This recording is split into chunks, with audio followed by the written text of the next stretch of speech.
Hello there, this is Kenneth B, Blue Collar Guy. Just thought I would do a review on this particular bike. Reason why I wanted to do it is there's not a lot of information on this particular bike because it is not to be confused with Daymax Wolff e-bikes. They also have an e-bike called Wolff, and this particular bike is made by a company called Wolff. As you can see, it's a little dirty. I've already taken it out for a spin.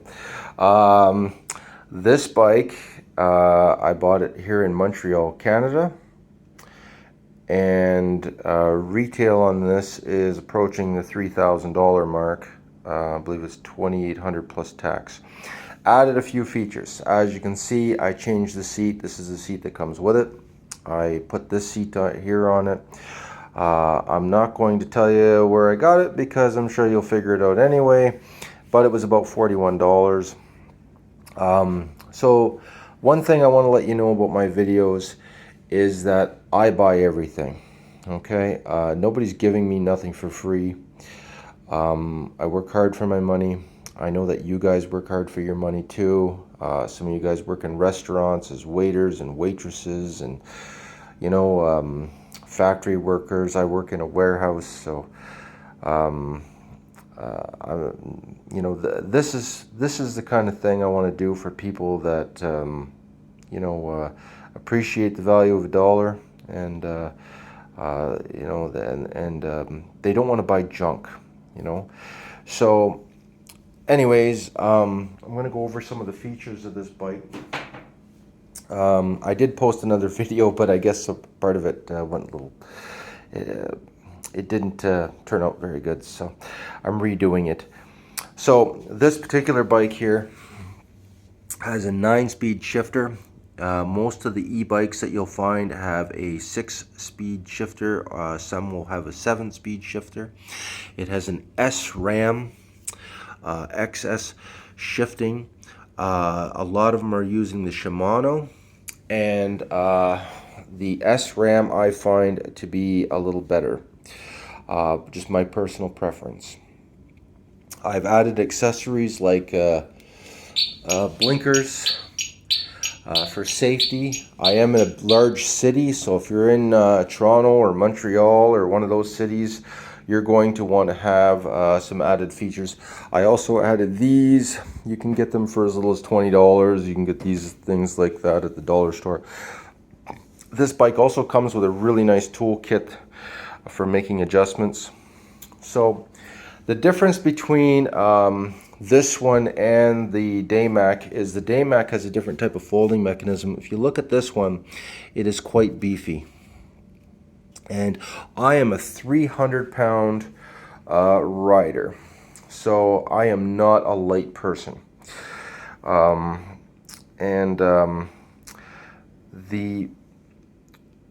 beefiness of the bike is important.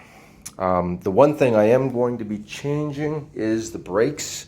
This one uses disc brakes, and I'm going to swap these out for hydraulic. There's nothing wrong with these brakes, but I just want to have a little extra stopping power so I can stop a little more quickly. When you're a heavy person, you may want to consider that. So for all the heavy guys and heavy girls out there, this is the one you want to get. I'm in Canada. I know that some of you guys are in the States, so the wattage on the motor is limited to 500 watts. In Canada, you're not to exceed the 500 watt limit. If you do, if you go on Amazon or one of those places and you buy a 1,000 watt e-bike, you could run into trouble with the authorities, with the police, if you get pulled over, because you're actually exceeding the wattage that that they've stated in their federal guidelines. I will tell you this though, I took it out in the weather, and let me just, I'm going to just pause for a second here. Okay, so this is the weather I took it out in. And as you can see, we're in Canada. And the roads are very slushy, and the traffic is very busy. Very busy. So, So this bike can handle a heavy rider. It can handle rough weather. It does not have the front suspension forks. However, these don't weigh as much. They're lighter. And the tires are puncture resistant. And they're also 4 inches wide. They absorb a lot of the cushion. The seat that I got also has springs in it. I may get one of those suspension posts to add for more cushioning. However, when I was riding, I didn't really think it was necessary. So if I do it, it's just going to be because I felt like it. The battery is integrated. You're going to want this integrated battery. Why? The ones that sit on top, hacksaw blade, say goodbye to your $400 battery. This one locks inside, and it also gives a nice clean look. Will you be folding this bike a lot? Probably not, but when it gets really cold, like when it's like dead of winter and stuff, and you're just putting your bike away and you don't want it to be in the way, that's when you'll probably fold it. You're not going to fold it all the time, though. Here is the display. Okay, so the display has what they call that touch feedback. So when you make your adjustments, it gives that little buzzing feedback, kind of like when you're texting on your phone. And just going to see if I can't focus in on it. So I did take it out for a spin. I did, what was it, 7.2 kilometers. I was out for about 55 minutes. Odometer, I put 7 kilometers on the odometer. Average speed was 7.8 kilometers. Maximum speed was 34 kilometers per hour. 34.9, that's impressive. So one thing I've learned about pedal assist e-bikes, and before I get started, this is your trigger. Now notice the bike isn't flying off when I hit this trigger, okay? Sorry about the phone. So it's not flying off because you have to be in motion for it to work. There are advantages to this. A lot of people, especially people like kids and stuff, their friends will come up and they'll hit the triggers and then they'll jump and they think it's funny. So on that hand, it's a safety mechanism, also bell. But I have a horn on my this blinkers that's aftermarket though, just so you know. So anyways, I keep it on pedal assist number 2. The reason why, anything higher, it just feels like it wants to take off on you. So I put it on 2, and then if I need a little bit more, I hit this, okay? Because you just have to be in motion a little bit before this will kick off. But if you're at a standstill, you know, so that's kind of nice. Someone's not just going to walk up, hit this, and your bike's going to go flying on you and you're going to get hurt. Or you might be able to hurt somebody else or damage your bike. It's a nice feature. Also, on bike paths, and even in the United States, I'm half American, so I'll shout out to all my half American buddies out there. The law and some of the bike paths, they don't even like these. They don't even want you to have this.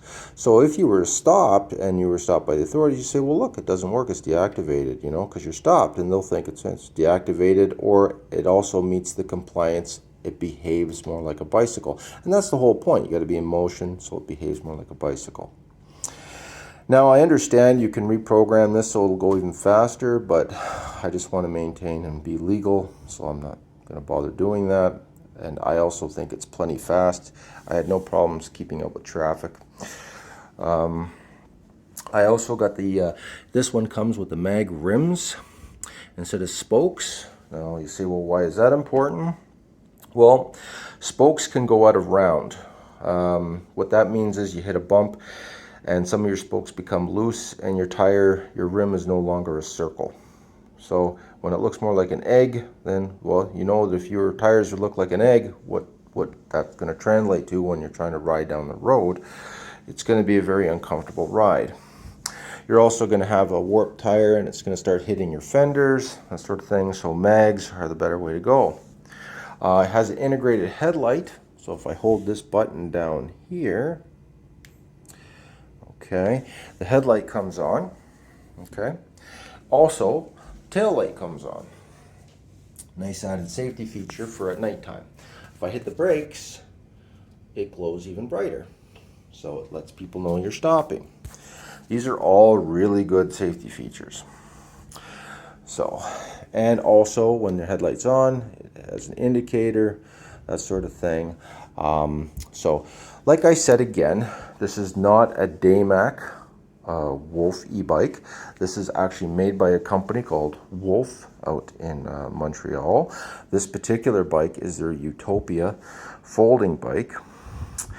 Very durable.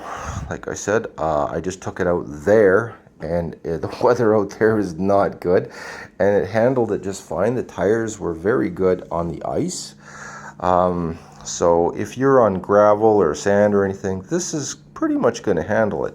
If you want to change this to a suspension fork, you can. There are aftermarket forks you can buy and put in, but you're going to have the trouble of having to do that.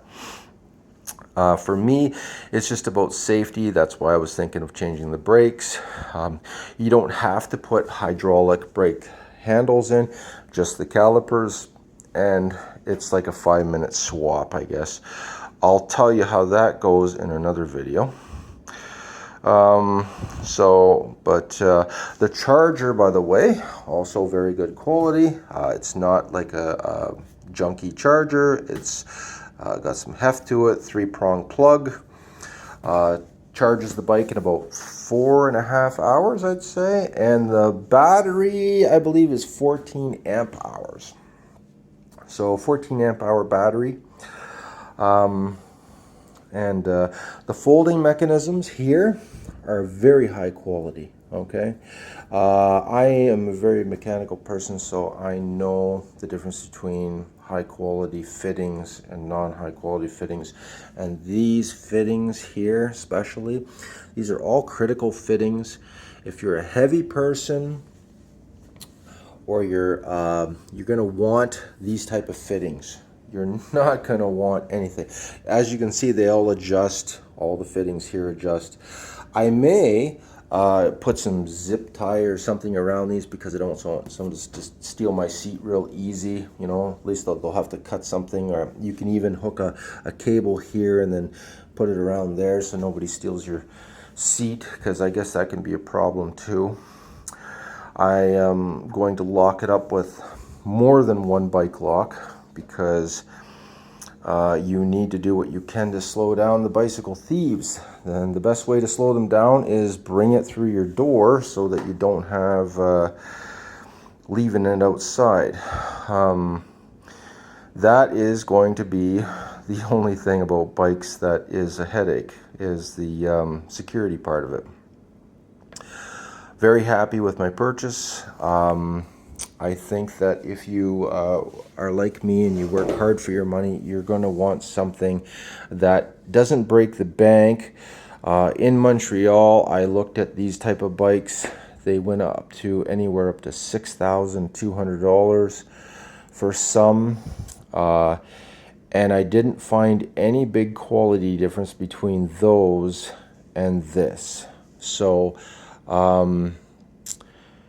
I think this was a good overall purchase. You're never going to find everything on there that you want, but you can always change things. The one thing that any person who has a lot of experience with riding bicycles professionally will tell you, as they told me, is it all starts with the frame. So weight-wise, this bike is actually lighter in weight than the Daymak equivalent folding bike. It doesn't weigh as much, and probably due to the suspension forks, because they add weight. Anytime you change things like that, it can add weight. The pedals on this are not folding pedals, but they are also not plastic. They're very hard and durable pedals. Doesn't seem to be an issue for me that they don't fold. I would rather have those than the plastic ones. My friend also bought one of these. We bought them at the same time, so we can go do a little bit of riding together. And you know, he's a lighter rider than me, but he is going to have his own opinion on things too. So I put a little bicycle pump on the back, of course, in case I need tire pressure. It's a little dirty right now, of course. So this requires, like if you have a flat tire, you're pumping this about 400 times. However, it's so portable, you do want to keep something like that with you. Toolkit, tire patch repair kit in there. You should always have that. Even if you do have puncture resistant tires, you don't want to get stranded. This bike also has a walking feature. So if you just want to walk it, you hold a button down and it'll walk. It walks a little on the quick side, I think, but it does have that feature. Overall, I think it's a really good looking bike too. And you want to have something that, has a little bit of look. Had nothing but compliments on it when people see me on it. So anyways, that is the introduction to the Wolff e-bike. Like I said, it's not a Daymak. It is a separate company in itself. I do want to let you know something that I have encountered in my research, because I didn't just go out and buy a bike. I went to several bike shops. I took different bikes out for drives. If you're going to part with thousands of dollars on a bicycle, you want to sit on it, you want to ride it, you want to test it. And that's the other reason why I didn't want to buy one online, because you really don't know what you got until it shows up at the door and you put it together, and then you just kind of hope for the best. And it's not to say that those bikes aren't any good, though I'm sure they're just fine. Okay, I'm not going to disrespect any other company. I'm just telling you what I found and what I like about this particular bike, and why I think it works for me. And I think I'm doing this video to help somebody who's maybe a little heavier and wants something that they're worried about. Well, can it take me up a hill? Well, let me tell you something. This will take you up a very steep hill. I took it up some very steep hills, like 25% grade hills. Yeah, you might have to pedal a little bit, but you've got the 9 gears. And by the way, this is the only one I found that had the 9-speed SRAM shifter. None of the other ones had that. Even the $6,000 one, I don't believe, had that. The fenders, by the way, metal. I believe it's all aluminum alloy, so I don't think it's going to rust on you.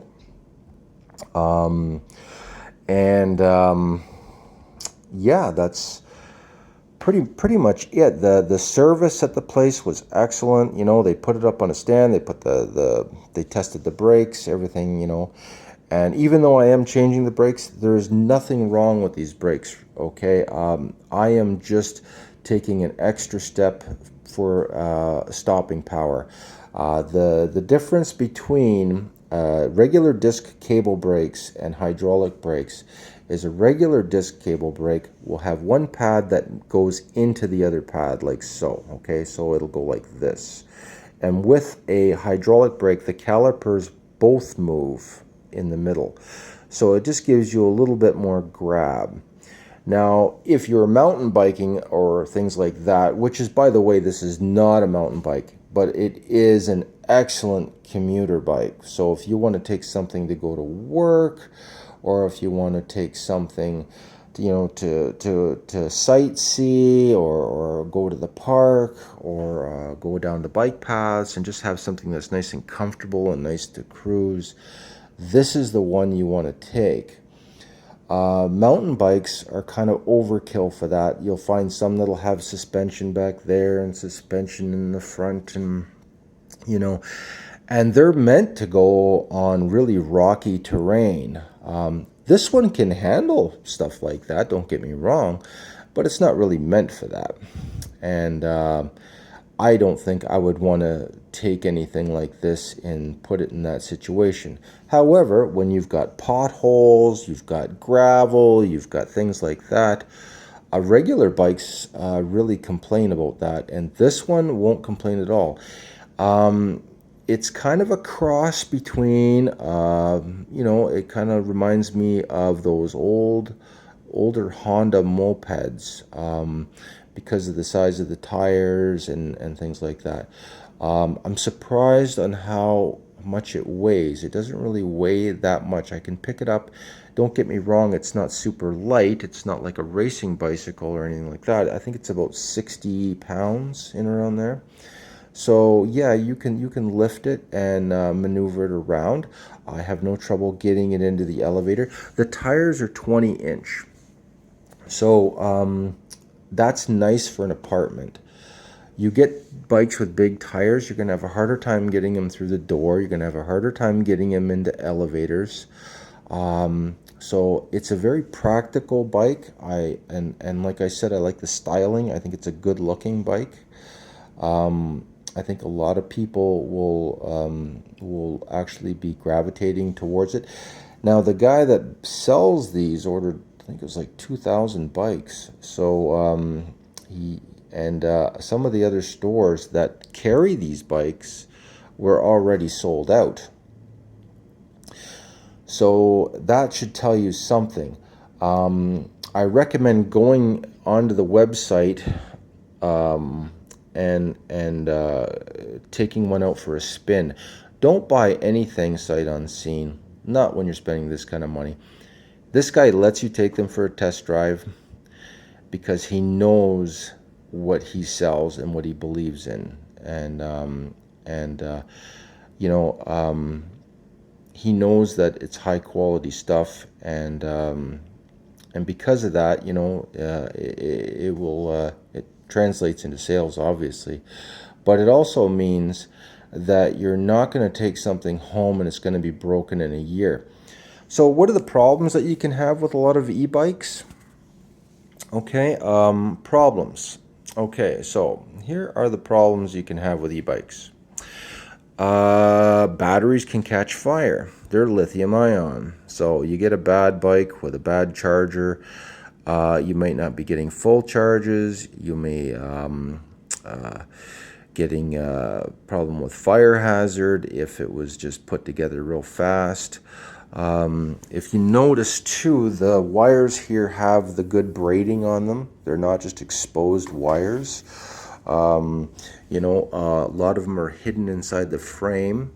There is a key that goes in here to release the battery, so the battery is locked in place, which is nice. They're not all keyed the same, so somebody else with the same bike isn't going to be able to pop your battery out and take it. The bearings, and I know welding. I have welders in my family, so I always look at the welds on bikes. Okay, so it's got to look like a row of nickels. If I see spot welding, if I see pitting, if I see anything like that, I just say, you know what, they were in a hurry when they welded it, and I don't like that. And if you're a heavy rider, you're going to want these. Okay, if you look at the other bikes, they are very thin posts that run down here, and these ones are very beefy. Look how thick they are. They're super thick. Okay, and there's even a weld there. Look at that row of nickels on the weld. Okay, so these are the kind of things that you look for when you're a heavier set person. So if you're, you know, if maybe you're a big person, you like to lift weights, or you're just big boned, you know, you don't want something that's going to fall apart. You don't want the frame to crack, because that can happen on some bikes where the frame just starts to crack in the critical areas, and then the next thing you know, rust and water gets in there, and it just gets worse. And the next thing you know, the whole thing just breaks in half. And with a folding bike especially, you want all the mechanisms to be extremely durable. So 500 watt motor in the back. Okay, so let's talk about that for just a quick second, because I know you've seen a lot of videos on mid-drive bikes. Okay, they'll say, well, mid-drive is better than hub drive. Okay, so I did my homework on this. I have a bit of a background in electrical as well. So now there are advantages and disadvantages of this. So let me tell you what's happening. Okay, so on a mid-drive bike, the motor will drive the crank chain. The advantage is that it will drive the gears, so if you're going up a hill, you're going to get more torque, which is good for getting up hills, and that's all wonderful.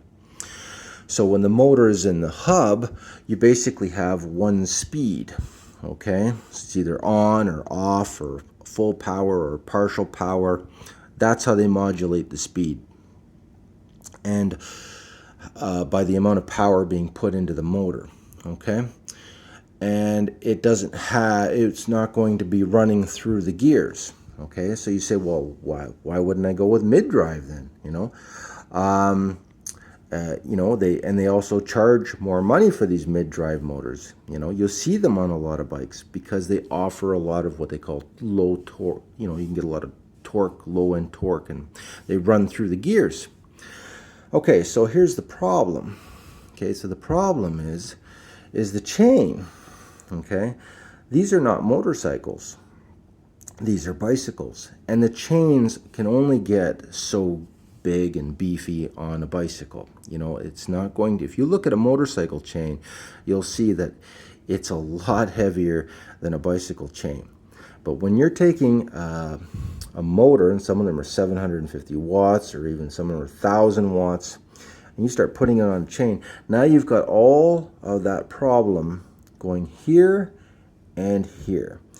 So they've had issues with chains breaking, and they've also had issues with it damaging your derailleur system, because that's a lot of power, a lot of force coming through these mechanisms.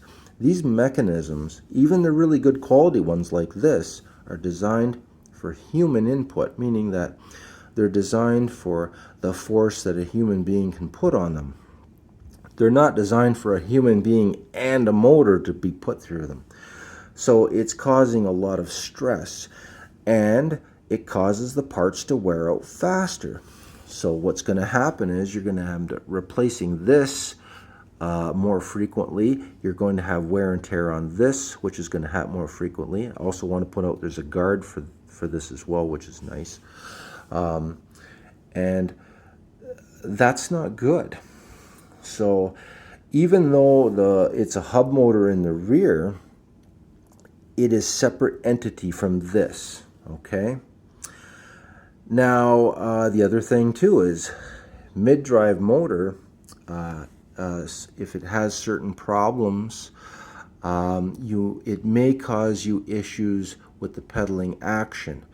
Now, I haven't heard about anything like this specifically, but they haven't been out that long. So this one here, if the motor is even turned off, you can use it like a regular bike. I don't know if you can say the same thing about a mid-drive bike.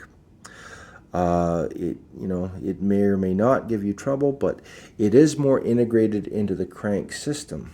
So now if you want to have two-wheel drive, you can have an all-wheel drive bike. You could probably add a motor here aftermarket if you wanted to, and that would also help you get up the hills, but I would not exceed the 500 watts because you still want to be legal in Canada, of course. So I don't feel it's necessary. I've taken this bike out, I've taken it up steep hills, and like I said, I'm a 300-pound rider, and I was able to get up there.